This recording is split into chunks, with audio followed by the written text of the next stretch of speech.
स्वागत है आप लोगों का ISPCS सक्सेस चैनल पर। आपको जैसा मैंने बताया था पिछले क्लास में कि BPSC जो TRE 4 हो रही एग्ज़ाम उसके लिए और BPSC सिविल सर्विस के लिए हिस्ट्री का क्लास मैं स्टार्ट कर रहा हूँ। आज से मैं वीडियो अपलोड करूँगा।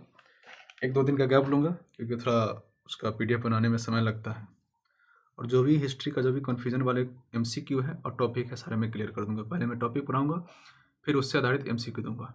चलिए हम लोग स्टार्ट करते हैं इतिहास का प्रथम चैप्टर से। पहले हम उसके मूलभूत बातों को जानेंगे। आपको ये जो PDF में दिख रहा है उसमें पूरा बातें उसमें बताने की जरूरत नहीं, जो जो मुख्य पॉइंट है आपको वही बताएंगे।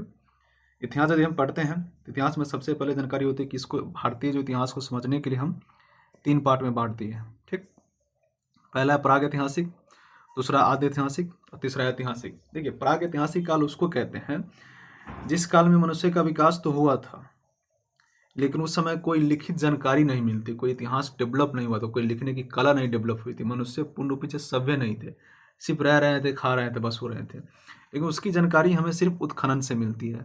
जैसे वैसा काल हड़प्पा सभ्यता से पूर्व का जो काल है उसको प्रागैतिहासिक काल कहते हैं। ठीक है, उसके बाद हमारा आता आद्य ऐतिहासिक काल।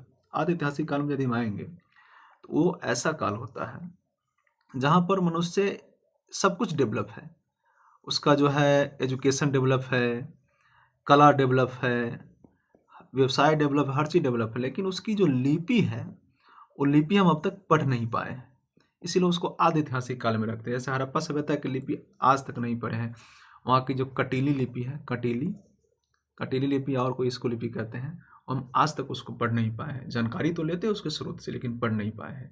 साक्ष्य मौजूद है मेरे साथ। तो यह है आद्य ऐतिहासिक। तीसरा नंबर पर आता है ऐतिहासिक, जहाँ से इतिहास का गोल्डन युग शुरू होता है, प्रकाश का युग शुरू होता है।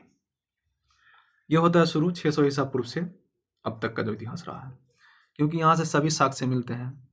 साक्ष्य यहाँ क्या है, स्पष्ट है हमारा, कौन से शासक आए, किसने कब शासन किया, किसका एरा कब तक है, सारी जानकारी मिलती है। जैसे हम लोग पढ़ेंगे वहाँ से मौर्य नहीं, मगध शासन में पढ़ेंगे।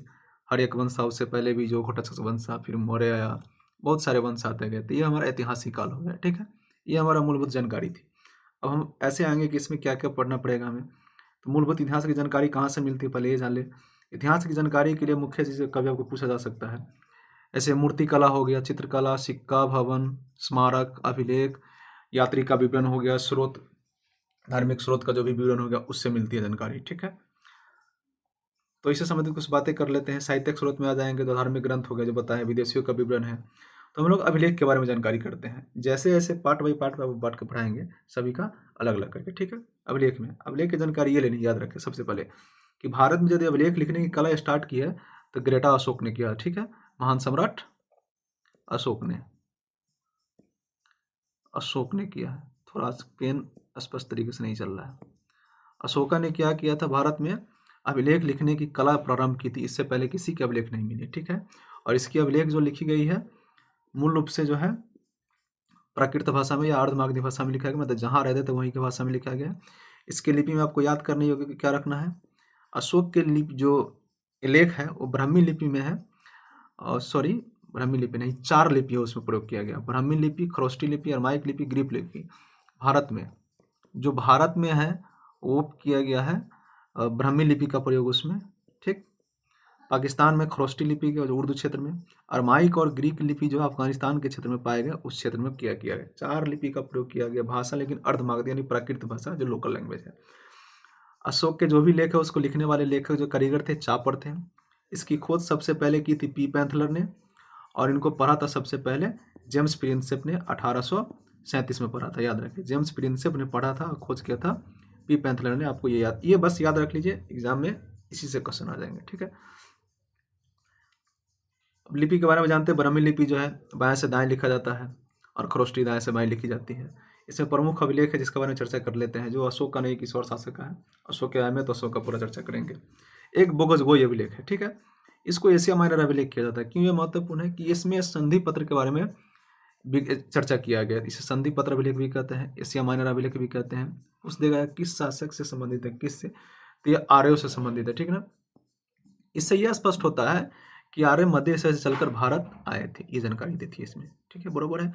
और इसमें जो हमारे जो वर्तमान के जो देवी देवताएं जो हिंदू धर्म से है, इंद्र, वरुण, मित्र, नसत्य की चर्चा इसमें मिलती है। ठीक है, थोड़ा आवाज़ स्लो करना पड़ता है, बाजू में बच्चे लोग हैं, पढ़ना पड़ता है, तो थोड़ा आवाज़ स्लो होगा, आप लोग मैनेज कर लीजिएगा। ठीक है, तो बेसनगर या गरुड़ स्तंभ का लेख, ठीक है, बेसनगर अभिलेख है। इसका संबंध जो है यूनानी शासक हेलियोडोरस से है। ठीक है, और यह मध्य प्रदेश में स्थित है, जो मध्य प्रदेश के विदिशा जगह वहाँ है। इसका प्राचीन नाम जो है बेसनगर अभिलेख है, कभी कभी बेसनगर भी कह देता है, और गरुड़ स्तंभ भी, याद रखिएगा, ये दोनों चीज़ मैनेज कर लीजिए। इससे यह स्पष्ट होता है कि जो ये शासक हेलियोडोरस थे वह भगवत धर्म को अपना लिया था, और इस अभिलेख में खुद को जो है अपने आप को भगवतम लिखते हैं, जैसे अशोक लिखते हैं ना देव देव नाम प्रियदर्शी, उसी प्रकार से जो है हेलियोडोरस जो है अपने आप को भगवतम लिखते हैं। किस अभिलेख में? तो बेसनगर अभिलेख या गरुड़ स्तंभ अभिलेख में। ठीक है, ये जानकारी आपको मिली। नेक्स्ट में आते हैं, एक है बहुत महत्वपूर्ण अभिलेख बहिस्तून अभिलेख और पर्सिपोलस अभिलेख। ये अभिलेख जो महत्वपूर्ण इसलिए है, इसका संबंध है डेरियस प्रथम या दारा प्रथम शासक रूप से। ठीक है, क्यों महत्वपूर्ण है? यहीं से जानकारी मिलती है कि भारत का जो प्रथम आक्रमण किया था यूनानियों ने किया था, ईरानियों ने भारत पर प्रथम आक्रमण किया था, वो था दारा प्रथम या डेरियस प्रथम। इसी पर्सिपोलिस या बहिस्तून अभिलेख से जानकारी मिलती है। ठीक है, कुछ अभिलेख दिए गए हैं जिसके शासक और अभिलेख है उसकी जानकारी ले लेते हैं, क्योंकि आपको एग्जाम में क्रॉस पूछ देता है या डायरेक्ट ऑनलाइन में पूछ देता है, मिलाने के लिए पूछ देता है। देखिए, हमारे यहाँ सबसे प्रचलित अभिलेख कौन है? प्रयाग प्रशस्ति अभिलेख। प्रयाग प्रशस्ति अभिलेख, जो शासक कौन है? समुद्रगुप्त, गुप्त वंशीय शासक समुद्रगुप्त है, बराबर है। उसके बाद एहोल अभिलेख। एहोल अभिलेख जो है पुलकेशिन द्वितीय से संबंधित है। इसी अभिलेख में बताया गया पुलकेशिन द्वितीय जो कैसे हर्षवर्धन को हराया था, और अपने विजय की कथा बताते हैं। ठीक है, तीसरा हाथी गुम्फा अभिलेख। ये हाथी गुम्फा अभिलेख इसका नाम इसलिए पड़ा है क्योंकि इस अभिलेख के बारे में एक बड़ा सा हाथी मिला हुआ है, इसलिए इसका नाम हाथी गुम्फा अभिलेख रख दिया गया। ठीक है, और यह कलिंग नरेश खारवल से संबंधित है, उसके बारे में यहाँ से जानकारी मिलती है। एक गिरनार अभिलेख है जो रुद्रदामन प्रथम या रुद्रदामन से संबंधित है। इसी में गिरनार झील के बारे में बताया गया, कैसे मौर्य ने इसका निर्माण किया, इसका फिर उद्धार किसने किया, इसकी जानकारी मिलती है। अशोक और चंद्रगुप्त मौर्य की जानकारी गिरनार अभिलेख से मिलती है। मेहरौली का लौह स्तंभ, ये बहुत ही महत्वपूर्ण है, क्योंकि लौह स्तंभ मेहरौली का जो चंद्रगुप्त गुप्त वंशी शासक चंद्रगुप्त ने बनाया था, इसकी खासियत ये है कि ऐसे पिटवा लोहा से बना हुआ है कि आज तक जस के तस बाहर प्रांगण में है, लेकिन इस पर जो है आज तक जंग नहीं लगा। और ये इसलिए कहा जाता है कि चंद्रगुप्त द्वितीय का अभिलेख है, क्योंकि इस पर संस्कृत में लिखा गया है चंद्र, संस्कृत में चंद्र लिखा गया, इसलिए चंद्रगुप्त द्वितीय इसको मानते हैं कि उन्हीं का है। ठीक है, मंदसौर अभिलेख। मंदसौर अभिलेख गुप्त वंशीय शासक कुमारगुप्त प्रथम का है, जिसने नालंदा विश्वविद्यालय का निर्माण करवाया था। ठीक, मधुबन और बांसखेड़ा अभिलेख है जो वर्धन शासक हर्षवर्धन से संबंधित है, जिसको शिलादित्य द्वितीय अशोक या आखिरी हिंदू शासक भी कहते हैं। ठीक है, ये आपके सामने है अभिलेख से संबंधित जानकारी। ज़्यादा समय नहीं लेंगे, 15 से 20 मिनट का आपका शॉर्ट्स वीडियो रहेगा। मूर्तिकला, मूर्तिकला से हम लोग आएंगे। मूर्तिकला के बारे में जानकारी लेते हैं कि मूर्ति जो कला होती है, इतिहास की जानकारी हमें देती है कि उस समय शासक की क्या सृष्टि थी, क्या निर्माण करना चाहते थे। तो मूर्तिकला में आते हैं हमारे यहाँ दो का, एक मथुरा कला है, ठीक ना दोस्त, मथुरा कला, और एक है गंधार कला। मथुरा कला जो पूर्ण रूपेण से भारतीय कला है, ये क्या है? पूर्ण रूपेण से, मैं जरा राइटिंग पतला कर लूँ, ये पूर्ण रूपेण से भारतीय है। और गंधार जो कला है ये Bharat plus India plus Greek जो है, सॉरी इंडो प्लस ग्रीक दोनों मिल करके बना है। ये जो है मिक्सचर है ना, ये मिक्सचर है, ये मिक्सचर है। और गंधार कला की खासियत ये है, ये कुषाणों द्वारा जो है निर्मित किया गया था। कुषाण शासक आए थे और इसी गंधार कला में बुद्ध की पहली प्रतिमा बनी थी, बुद्ध की पहली प्रतिमा बनी थी, जिसका जो प्रेरणा लिया गया था, मतलब वो उसे कॉपी किया गया था किससे? तो यूनानी देवता अपोलो है, उससे प्रेरित था बुद्ध की पहली प्रतिमा जो गंधार शैली में निर्मित हुई थी। मथुरा शैली के बारे में बताया आपको, ये पूर्ण रूपेण से जो है जो स्वदेशी है, इसमें कोई मिक्सर नहीं है, और इसका विकास जो कुषाण काल में हुआ था।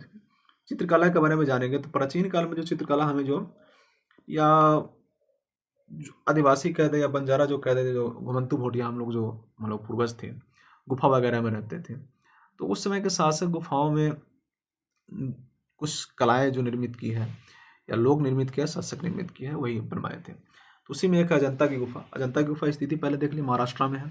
ठीक है, इसमें जो है कुल 29 गुफाएं हैं। ठीक है, इसमें कई शासक निर्माण करवाए, जिसमें स्टार्टिंग किए थे सातवाहनों ने। ठीक है, मैं इसको हाईलाइट कर देता हूँ, स्टार्टिंग इसको किए थे सातवाहन वंश ने स्टार्टिंग किया था। ठीक, लेकिन इसमें जो गुप्त शासक का भी कुछ योगदान रहा, गुप्त शासक ने भी इसका सर्वाधिक विकास किया है, जिसमें आपको जो है 29 गुफाएं हैं वर्तमान में, लेकिन 6 गुफाएं हैं। गुफा संख्या 1, 2, 9, 10, 16, 17 जो गुफा संख्या विद्यमान है, 16 और 17 जो है गुप्तकालीन गुफाएं, जिसकी स्पष्ट रूप से जानकारी मिलती है, गुप्तकालीन गुफाएं हैं।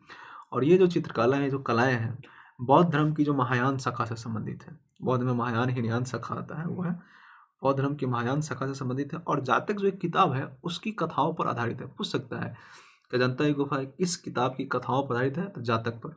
किस बौद्ध के किस शाखा से संबंधित है, महायान से संबंधित है। इसमें एक 16 नंबर गुफा संख्या है जो बहुत ही विचित्र है। इसमें राजकुमारी की मृत व्यवस्था को दिखाया गया, इसको मरणासन राजकुमारी कहते हैं। और गुफा संख्या 17 जो गुप्तकाल से संबंधित है, उसमें जो है इसको चित्रणशाला कहा जाता है। इसमें बौद्ध की जो जीवन संबंधी सारी जानकारी जो चित्र के द्वारा दर्शाया गया है। ठीक है, भगवान बुद्ध और उसके जीवन काल से संबंधित है। एलोरा की गुफा। एलोरा की गुफाओं का निर्माण जो है राष्ट्रकूट शासकों ने करवाया था। राष्ट्रकूट शासक ने इसका निर्माण करवाया था। वर्तमान में इसमें 71 गुफा है। ठीक है, और इसका संबंध जो तीनों समुदाय से, मतलब हिंदू, बौद्ध, जैन, HBJ तीनों समुदाय से संबंधित है एलोरा की गुफा। और ये महाराष्ट्र के औरंगाबाद में स्थित है, इसको इतना याद रखें। उसके जस्ट बाद आते हैं तो एलिफेंटा गुफा। एलिफेंटा गुफा का निर्माण भी राष्ट्रकूटों ही नहीं करवाया था, राष्ट्रकूटों ने ही इसका निर्माण करवाया था। ठीक है, और इसका संबंध जो शैव धर्म से संबंधित है। और भगवान इसलिए है कि भगवान बुद्ध की प्रसिद्ध त्रिमूर्ति प्राप्त यहीं से हुई है, और इसका जो संबंध जो है एलिफेंटा का संबंध जो है शैव धर्म से। उसके बाद आएंगे मध्य प्रदेश में एक बाघ की गुफा है जो बाघ नदी के किनारे बाघ गांव में स्थित है, मध्य प्रदेश में है। और इसका संबंध जो प्रॉपर अगर यदि हम देखते हैं तो बौद्ध की महायान शाखाओं से संबंधित है। और ये जो है गुप्त जो शासक गुप्त काल है उस काल में बना हुआ है। इसमें कुल 9 गुफाएं हैं और यह बाघ नदी किनारे मध्य प्रदेश में स्थित है। बरोबर है। अगर नेक्स्ट में चले, देखिए सिक्का के बारे में कुछ जानकारी ले लेते हैं। सिक्का, सबसे पहले सिक्काओं के अध्ययन को न्यूमिस्मेटिक या मुद्रा शास्त्र कहते हैं। प्राचीन काल में जो सिक्के को आहत कहा जाता था, चांदी के सिक्के को, और चांदी के सिक्के जो है साहित्य में इसको करसार्पण कहते थे, पहले इसको आहत कहते या पंचमाक कहते थे। सर्वप्रथम भारत में चांदी के सिक्के 600 ईसा पूर्व में जारी किए गए थे। बरोबर है। इनमें कुछ आकृतियां मिलती है, जैसे पेड़ का, सूर्य का, चांद्र का, जो लोग उस समय उसको मानते थे अपना धार्मिक रूप से, आस्था के रूप से, उसकी आकृति इसमें बनाई गई। लेकिन इसमें एक ये जानकारी नहीं दी गई है कि किस शासक ने इसका मतलब किस शासक ने इसको निर्माण किया, ठीक ना, इसको बनाया, समय कौन था, तो कहाँ तक शासक है, ये नहीं जानकारी मिलती है। और सर्वप्रथम जानकारी जो मिलती है सिक्के पर कि किसके ये सिक्के हैं, कहाँ कहाँ सिक्के हैं, तो वो जो हिंदू यूनानी शासक आए थे भारत में, वहाँ से जानकारी मिलती है। जैसे जानकारी हम लोग यहाँ से स्टार्ट करते हैं। हाँ, कि सर्वप्रथम सोने के सिक्के और लेखयुक्त सिक्के, याद है, लेखयुक्त प्लस सोने के सिक्के। लेखयुक्त सिक्के जो है हिंदू यूनानियों ने जारी किए थे और सोने के सिक्के भी हिंदू ने जारी किए थे। इससे ये जानकारी मिलती है, पूरी तरह से जानकारी मिलती है कि कैसे किस शासक का सिक्का है। ठीक है, और सबसे अधिक सोने के सिक्के जारी किए थे गुप्त शासकों ने, और सबसे शुद्ध सोने के सिक्के जारी किए थे कुषाण शासकों ने। और सीसा और प्रोटीन की जो है सीसा और प्रोटीन की सिक्के जारी किए थे आंध्र सातवाहन शासकों ने। ये आपके पास है अवेलेबल, इतनी जानकारी है। और इससे संबंधित ही जो हम कुछ आपको MCQ देंगे इसके बाद। अब आते भवन स्मारक। हमारे यहाँ भव्य स्मारक बनते थे, भवन बनते थे, जिसमें राजमहल हो गए, स्तूप हो गए, स्तंभ हो गए, वो सब है। तो वहीं से स्टार्ट करते हैं। राजप्रसाद चंद्रगुप्त मौर्य का जो कहाँ है, कुम्हरार पटना में है। ठीक है, आप लोग वहाँ जा करके देख सकते हैं, म्यूजियम में बना हुआ है, उसमें सारी जानकारी है। पटना में इसकी खासियत क्या है कि लकड़ी से बना हुआ था पूर्ण, लेकिन कुछ पत्थर का खंभा भी है। ये खासियत ये है, इसमें 80 जो स्तंभ है ना, ये पत्थर का है। ठीक, ये पत्थर का है। और 64 इसमें द्वार बने हुए हैं। 570 बुर्ज थे जहाँ पर रखवाली की जाती थी। लेकिन इसके जो चारों साइड से जो ये दीवार जो दी गई थी, या कोई भी दीवार था, वो पूरी लकड़ी से बनी हुई थी, छत भी लकड़ी से, लेकिन 80 स्तंभ जो पत्थर का था। ठीक है, मेगास्थित ने कहा कि ये बहुत शानदार भव्य कृति है। चीनी यात्री कहते हैं कि यह मानव निर्मित नहीं है, दैव निर्मित है, क्योंकि इसको देवताओं ने बनाया है। और कई जो ईरानी यात्री आए थे, उनका कहना है कि यह जो ईरान के पर्सिपोलस जो शासक है उसके राजमहल से प्रेरित है, या उसकी तुलना उससे की थी। तो ये जानकारी रख लीजिए। कुम्हार में स्थित है, 80 को उसमें स्तंभ है पत्थर का, 570 बुर्ज है, 64 द्वार है, और यह लकड़ी से निर्मित था। चले नेक्स्ट आते हैं। हमारे यहाँ मंदिर की कुछ शैली निर्मित की गई जहाँ से इतिहास की जानकारी हमें मिलती है। ठीक है, इसमें आते हैं उत्तर, दक्षिण और मध्य। ठीक है, दक्षिण में सबसे ज़्यादा द्रविड़ शैली की विकास की गई थी। द्रविड़ द्रविड़ शैली, इसमें बेसर मध्य में आ जाएंगे तो बेसर शैली, और ऊपर आ जाएंगे उत्तर में तो नागर शैली। नागर शैली का विकास किया गया। ठीक है, मंदिर की अपनी अपनी एक शैली है जो क्षेत्र से संबंधित है। ठीक है ना, जैसे दक्षिण में जाएंगे, देखिए मंदिर के ऊपर मंदिर तालाब बनाया गया है, अब भव्य मंदिर बना हो गया है, ये उसकी खासियत होती है। तो यही मंदिर की अपनी एक खासियत है। नागर शैली, नागर शैली में आएंगे तो ये विंध्य पर्वत से, हिमालय से लेकर के विंध्य पर्वत के बीच में जो खासकर भारत को उत्तर उत्तर जो भारत है उसमें प्रचलित है। जैसे दिलवारा का जैन मंदिर हो गया, जगन्नाथ मंदिर जहाँ पुरी का जगन्नाथ मंदिर है, सो कोणार्क का सूर्य मंदिर, ये उदाहरण है नागर शैली का। बेसर शैली में आएंगे तो खासकर वो महाराष्ट्र और मध्य प्रदेश के ऊपर चले जाएंगे, नीचे जाएंगे महाराष्ट्र के बीच में जो चलता है वो, जैसे महाराष्ट्र का अमरनाथ मंदिर है, साई मंदिर है, ये बेसर शैली का उदाहरण है। और इसकी स्थिति जो मध्य भारत में विंध्य पर्वत से लेकर के कृष्णा नदी तक है। ठीक ना, यहाँ विंध्य पर्वत खत्म हुआ तो यहाँ से लेकर के कृष्णा नदी तक जो है बेसर शैली है।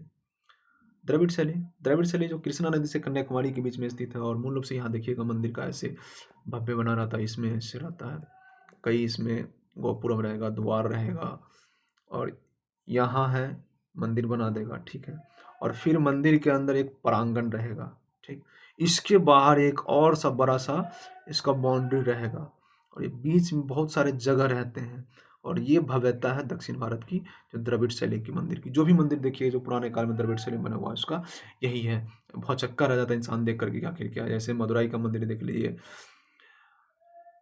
वहाँ जो है तंजौर का बृहदेश्वर मंदिर देख लेंगे, काशी का कैलाश मंदिर देखेंगे, सभी का ऊपर जो बहुत बड़ा भव्य इमारत तरीके से बनाया गया है। तो ये मंदिर की जानकारी आप लोगों को दे दी है।